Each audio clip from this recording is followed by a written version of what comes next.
الباب مال الشارع يعني باوع له شلون ينسد. قلت له ياسر باع الباب.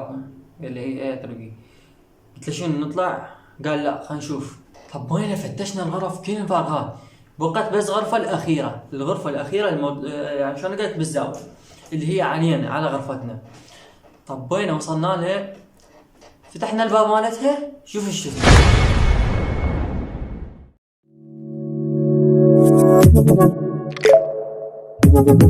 Audio Jungle.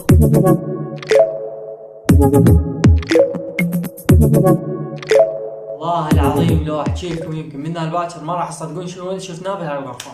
يا جماعة اللي شفناه ما يسولف ابد. يا جماعة شفنا كلب ياكل بجثة، مو بس كلب ياكل بجثة، لا اللي شفناه مرة قاعدة يم الكلب وتلطم هالشي. انصدمنا انا وياسر، انصدمنا. واحد ظل يبقى للثاني، مو بس انا قمت اخاف حتى من نفسي، قاعد اسولف السالفه وقمت اخاف. ياسر قال لي لا احمد ما نطلع ابد، احنا ما دام وصلنا ميتين خلينا نستكشف شنو الموجود بهاي. هنا احمد يعني ياسر شجعني القوه. فمباشره ايش سوينا؟ ياسر قال لي ابد لا تسوي شيء للمرأة، قال هاي بشر ومتاكد من عنها. فاحنا قلنا على الحيوان الكلب وقتلناه. هاي المرة جينا يمها قلنا لها خالة محتاجة شيء؟ جينا يمها خالة ليش ضايجة؟ ليش تبكين؟ ليش تصيحين؟ ابنك هذا ميت لو شنو؟ يعني بس نريد نساعدها، نريد نوصل للحل وياها. فياسر ايش سوى؟ قلت له ياسر عوف ابد لا تتدخل. قال لا، شال العباء، ماكو اي بشر جوا العباء، ما شفنا ولا اكو اي شيء انغمى علينا. ياسر وقع بالقاع. يا جماعة انصدمنا، وقعنا بالقاع خلاص متنا هالشي، ما نحس الا فزينا. احنا بالمستشفى، ابوي جايبنا بالمستشفى ويقول ناخذوهم وما ادري شنو، واسمع الدكاترة يصيحون ما ادري شنو. قعدت انا هالشي يعني فزيت، يعني مو نايم بهالشرباي مال الاسعاف، فزيت شنو ايش صاير؟ شنو؟ وين احنا؟ على نفس اللحظة يفز ياسر يقول لا لا لا لا والله بعد ما تنعاد، لا لا. يا اخوان تفاجأنا اللي صار الياسر شنو. ابا لك ابوي باوع لي وخوزر علي، ابا لك ابوي باوع لي بنظرة غضب وبدا يقتلني، ليش تدخلنا؟ ليش طبينا هذا البيت؟ وياسر بس يصيح لا لا لا. فالدكاترة وابوي وامي بعد كلها جت على ياسر وظل يقول ايش فيك ياسر؟ ياسر ايش بيك ياسر؟ اصحى ياسر. لما صحى ياسر ايش سوى؟ طفر علي قبل، هتش كمشني قال لي ليش كنت تلفزون؟ احكي يا احمد ليش كنت تلفزون؟ قلت له ياسر ايش بيك؟ هتش يعني تصيح بس اريد اهدى ايش بيك؟ كمشوقه بسرعه قوموا للبيت. لا شنو صاير بي هذا؟ تخبط. فمباشرة يعني احنا سمعنا كلامه، قلنا خلاص صاير بي شيء ويعرف اكو شيء بالبيت. فرحنا قبل للبيت، ومن هناك ابوي خابر الشرطة. مباشرة اجى الشرطة علينا على مود نعرف شنو الموجود بالبيت. ما ردنا ندخل وحدنا، خاف اكو شيء، خاف صاير شيء بهذا البيت، فما ردنا ندخل وحدنا وجبنا ويانا الشرطة. يا شباب لما طبينا شنو شفنا نفس هاي العباية اللي قاعدة، قاعد تخيل هاي العباية قاعد تخيل. المهم شفنا نفس العباية قاعدة ونفس الكلب هذا اللي اجلكم والله نايم، ونفس الجثة هاي طايحة. اللي شفناه يا شباب ما يسالف، هاي المرة قاعدة بتحكي وتدري شنو، يعني شعوذة وما ادري شنو من هاي السوالف التعبانة. خلت عباية ثانية على الكلب اجلكم الله. قالت احنا راقب من بايدي يعني، بس ياسر طاب جوه، قال لا حد يطب وياه، ياسر الوحيد طاب جوه. خوش شالت العباءة عن الكلب، هو ميت يعني احنا قتلناه بالتواتي، حتى دم طلع من راسه. وهاي من شالت العباءة عنه تحول للبزونة البيضة، اللي دائما نشوفها توقف بالباب تحول لها هذا الكلب. ياسر طاح بالقاع، كنا ياسر مات خلاص، بعد هذا اللي صار بيه مات، وهاي فوقها هم تجي تعوازة عليه مات خلاص. تقوم هاي العباء تجي علي مباشرة، شو تقول لي ياسر انتهى الدور اجى عليك. مباشرة الشرطة ايش سووا؟ كمشوها، يعني هنا قدروا الشرطة يكمشونها. يعني هنا قدروا الشرطة يكمشونها. لما شالوا العباء ما يشوفون شيء. يعني تخيلوا شنو هذا الموجود، شنو هو.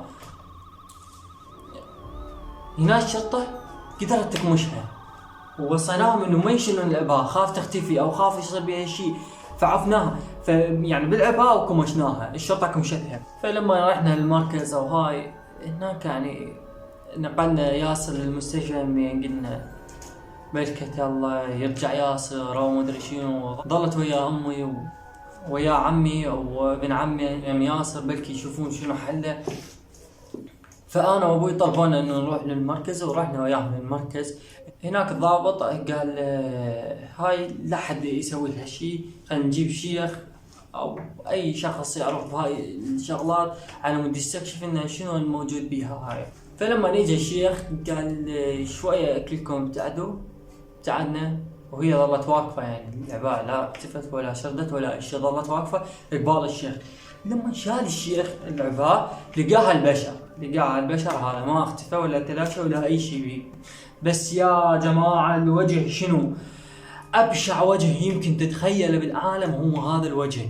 يعني شايفين هذا اللي يطلع الفيلم مال ايش اسمه جاك سبارو، هذا الوجه تا شايفينه يمكن ابشع من عنده. بس يعني هو على شكل بشر، بس بشع كلش. قال الشيخ استغفر الله ما ادري شنو، وانا على الشيطان الرجيم واعوذ بالله من كلمات الله التامات من شر ما خلق وما ادري شنو، ونزل العباره رجعها. وقال الشيخ وصاح للشرطه انه يربطونها، لان راح يسوي الشيء اللي يمكن تشرد يمكن تضرب يمكن كل شيء يسوي من وراه. فالشيخ هنا طلب قرآن على مود يستكشف شنو اللي داخل بهاي المرة. فيعني هذول الثلاث اشخاص وياهم الشرطي ما نسمع احنا شنو قالوا، لان قالوا لنا ابتعدوا. بعدين جانا الشيخ قال تعرفون واحد اسمه ابو ناصر؟ قلنا له ايه ابو ناصر نعرفه جيراننا كان. قال هاي المرة اخذتهم ابو ناصر ياسر اخوي وابو ناصر اللي هو راد يسكن بالبيت. قال هاي المرة اخذتهم وراح احاول اسوي البيدي على مود ارجعهم.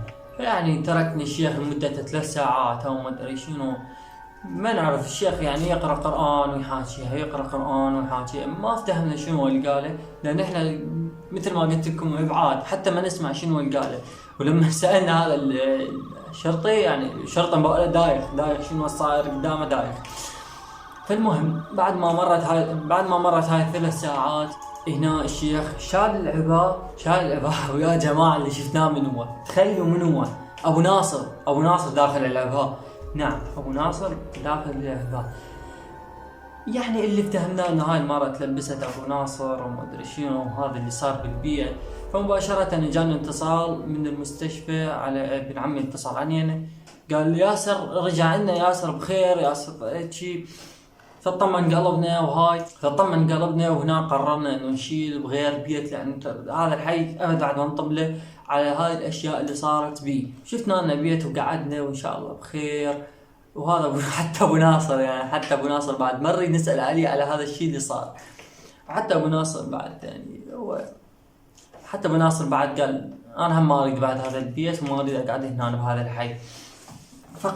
فقررنا اثنين انه نبيع هذا البيت وقعدوا بوادم غيرنا. والله اللي يدري ايش راح يصير بهاي الوادم من وراء هاي البزونة. طبعا احنا عايشة احنا بنفس البيت ما سوينا لها اي شيء، لان قلنا البزونة حيوان ما يقدر يسوي شيء، مو مثل الكلب يعني على مود نكتلم. حتى الجثة نقلوها للمستشفى، وبعدين حتى الجثة نقلوها ودفنوها.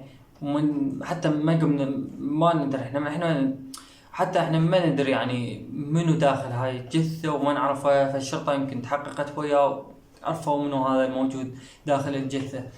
فلهنا يا شباب انتهت قصتنا، واتمنى قصة عجبتكم وحلوة. اتمنى اذا عندكم قصص مثل هاي تخلوهم بالتعاليق، راح اقرأ كل القصص الموجودة، والقصة تعجبني راح اخذها، بس اتمنى تكون القصة حقيقية. لهنا يا شباب انتهت الحلقة، وان شاء الله نتلاقى قصص جديدة.